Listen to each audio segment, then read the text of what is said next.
Good evening बच्चों। Welcome to physics मान्या। जैसा कि पिछले वीडियो में हम लोगों ने पढ़ा था रस के अंग, रस क्या है, रस के प्रकार तक हम लोगों ने पढ़ लिया था। अब हम आज के वीडियो में आप लोगों को बताएंगे इन्हीं रसों को विश्लेषण सहित, जैसे कि आप श्रृंगार रस को कैसे पहचानेंगे, हास्य रस को कैसे पहचानेंगे। तो फिर शुरू करते हैं आज का वीडियो। नंबर 1 पर आता है आपका क्या? श्रृंगार रस। श्रृंगार रस का आधार स्त्री पुरुष का पारस्परिक आकर्षण है। जैसा कि कोई एक नायक नायिका के प्रति आकर्षित होता है या नायिका नायक के प्रति आकर्षित होती है, तो वहां पर श्रृंगार रस होता है। श्रृंगार रस का स्थायी भाव रति है। श्रृंगार रस में सुखद और दुखद दोनों प्रकार की अनुभूतियां होती हैं। मतलब कि आपको सुख की भी फील मतलब करोगे और दुख का भी अनुभव करोगे। इसी के आधार पर इसके दो भेद किए गए हैं। नंबर 1 पर आता है संयोग श्रृंगार, नंबर 2 पर आता है वियोग श्रृंगार। ठीक है बच्चों, तो सबसे पहले हम नंबर 1 में संयोग श्रृंगार के बारे में समझते हैं, जहां पर नायक व नायिका के मिलन का वर्णन होता है, वहां पर संयोग श्रृंगार होता है। ठीक है, एक उदाहरण भी देखते हैं। जैसे कि लिखा गया, चितवत चकित चहु दिस सीता, कह गए नृप किशोर मन चीता। ये उस वक्त की पंक्ति है जब श्री राम जी फुलवारी में फूल तोड़ने गए थे विश्वामित्र जी के लिए, और सीता माता गौरी की पूजा के लिए गई थी। तो उन्होंने रामचंद्र को देखा और एक ही बार में उन पर मतलब मोहित हो गई। तो वही उसी उसी यहाँ पर सीता माता का राम के प्रति प्रेम दिखाया गया है। राम को देखकर उनके मन में जो भाव है वही संयोग श्रृंगार है। आप समझ रहे होंगे कि मतलब हम कैसे समझ सकते हैं। जहां पर भी आप नायक या नायिका के प्रेम की वो बात या उनके मिलन का वो कुछ भी आप ऐसा मतलब जब पढ़ोगे, आप कोई भी पद पढ़ते हो तो आपको समझ में तो आ ही जाता है कि इसमें क्या है। तो वहां पर होता है संयोग श्रृंगार। ठीक है बच्चों, तो आपका संयोग श्रृंगार का ये उदाहरण भी आपने देख लिया और उसका जो भाव दिखाया गया था उसमें आप अगर आप कोई भी पढ़ोगे पद तो आप मेरा मानना है कि आप समझ जाओगे। नंबर 2 पर आता है आपका वियोग श्रृंगार। संयोग श्रृंगार, ये श्रृंगार रस के ही दो भाग हैं। एक संयोग श्रृंगार हो गया आपका, अभी जो मैंने बताया है, और अब आ गया आपका क्या? वियोग श्रृंगार, जहां पर नायक नायिका के प्रेम का वर्णन वियोग की अवस्था में होता है। नायक नायिका में प्रेम तो होता है लेकिन वो वियोग की अवस्था में होता है। या फिर ये समझ लीजिए कि नायक नायिका के अलग होने की स्थिति होती है, वहां पर वियोग श्रृंगार होता है। समझ में आ रही बात? उदाहरण के लिए हम देखते हैं, हे खग हे मृग हे मधुकर श्रेणी, तुम देखी सीता मृगनैनी। ये पंक्ति उस समय की है जब माता सीता को रावण उठा ले जाता है और वो राम से बिछुड़ जाती हैं, और श्री राम जी वन में उनकी खोज करते हुए पशु पंक्षियों से सीता माता का पता पूछते हैं। ठीक है, तो यहाँ पर वियोग श्रृंगार है। समझ में आ रही बात? क्योंकि यहाँ पर है तो श्रृंगार रस, लेकिन यहाँ पर नायक नायिका मिल नहीं रहे हैं, यहाँ पर उनका मतलब बिछुड़ गए हैं, तो यहाँ पर आएगा आपका वियोग श्रृंगार। ठीक है, समझ में आ रही ना बात? तो ये आपका श्रृंगार रस यहाँ से कंप्लीट हो गया। श्रृंगार रस का आधार स्त्री पुरुष का पारस्परिक आकर्षण है वो। उसके बाद में उसके दो भेद किए गए हैं, संयोग श्रृंगार और वियोग श्रृंगार। संयोग श्रृंगार भी हमने पढ़ लिया कि जहाँ पर नायक नायिका का मिलन होता है, आकर्षित होती हैं एक दूसरे पर नायक नायिका, तो वहाँ पर संयोग श्रृंगार, और जहाँ पर उनका बिछड़ना होता है वहाँ पर वियोग श्रृंगार। ठीक है बच्चों, तो अब हम पहला श्रृंगार रस यहाँ पर खत्म करते हैं। अब सेकेंड नंबर पर आता है आपका क्या? हास्य रस।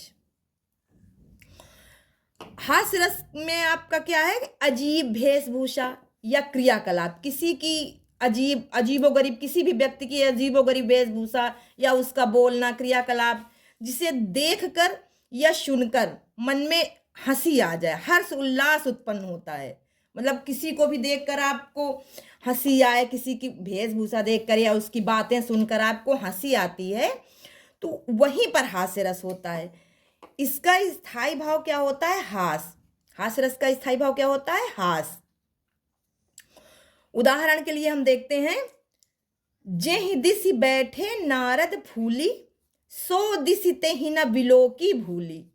पुनि पुनि मुनि उकसहि अकुलाही, देख दशा हरिगन मुस्काही। ये उस समय का व्याख्यान है जब नारद मुनि हरि का रूप मांगने गए थे और भगवान हरि ने उनको, हरि मतलब एक हरि का अर्थ होता है भगवान विष्णु और दूसरे हरि का अर्थ होता है वानर। तो नारद भगवान ने विष्णु भगवान से हरि का रूप मांगा और विष्णु भगवान ने उन्हें हरि का ही रूप दिया, लेकिन किसका दिया? वानर का। तो लेकिन इन्होंने, नारद जी ने अपना चेहरा नहीं देखा था और वो उसी तरह पहुंच गए सभा में। नारद जी को लग रहा था कि मेरा सुंदर सा रूप भगवान विष्णु का है, हरि का है, लेकिन उन्होंने देखा ही नहीं था। तो उनको देखकर सारी सभा के लोग हंसने लगते हैं। तो यहाँ पर आपका हो जाता है हास्य रस। ठीक है, समझ में आई बात बच्चों? ठीक, अब आपका 3rd नंबर पे आता है। ठीक है बच्चों, तो आपका अब ये 2nd नंबर का हास्य रस भी कंप्लीट हो गया। मेरी समझ में आ रहा है कि आप लोगों को समझ में आ रहा होगा। अगर नहीं समझ में आता है, कुछ भी नहीं समझ में आ रहा है, जो भी चीज़, तो आप कमेंट करके पूछ सकते हैं, फिर हम आपको दोबारा बताएंगे और विश्लेषण सहित बताएंगे और दूसरे उदाहरण देंगे जिनसे आपको ज़्यादा अच्छी तरह से समझ में आए। नंबर 3 पर आ गया करुण रस। किसी भी प्रिय वस्तु या व्यक्ति का वियोग या बिछड़ने पर जो दुख उत्पन्न होता है, किसी प्रियजन का स्वर्गवास होने पर जो करुणा की स्थिति होती है, वही करुण रस होता है। ठीक है, समझ में आई बात? इसका स्थायी भाव क्या होता है? शोक। करुण रस का स्थायी भाव शोक होता है। ठीक है बच्चों, तो आपने देखा करुण रस, जहां पर शोक की अवस्था हो या किसी प्रियजन का स्वर्गवास या किसी कोई भी स्थिति जो दुखद जन स्थिति है जैसे, तो वहां पर आपका करुण रस होता है। इसका उदाहरण देखिए करुण रस का। शोक विकल सब रोमहि रानी, रूप सील बल तेज बखानी, करहि विलाप अनेक प्रकारा, परहि भूमि तल 12 ये उस समय की पंक्ति है जब महाराजा दशरथ का स्वर्गवास हो जाता है और उनकी सभी रानियां अनेकों प्रकार से विलाप करती हैं।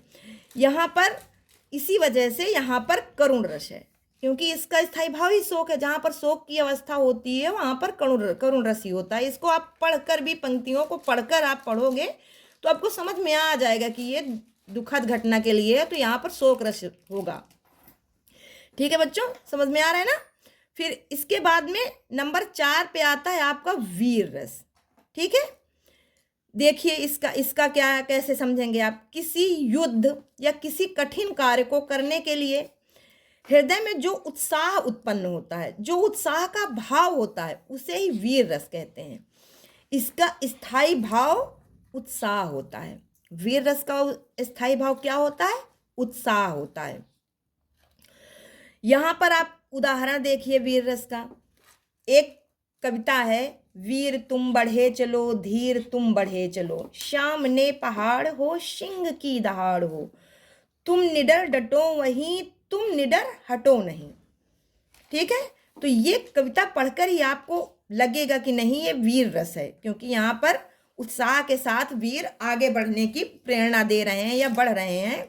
तो इस पंक्ति को पढ़कर ही आपको समझ में आ जाएगा कि इस वीर रस की प्रत्यक्षता झलक रही है। इसमें पढ़ने मात्र से ही ज्ञात हो जाएगा कि ये उत्साह है और इसमें मतलब वीर रस है।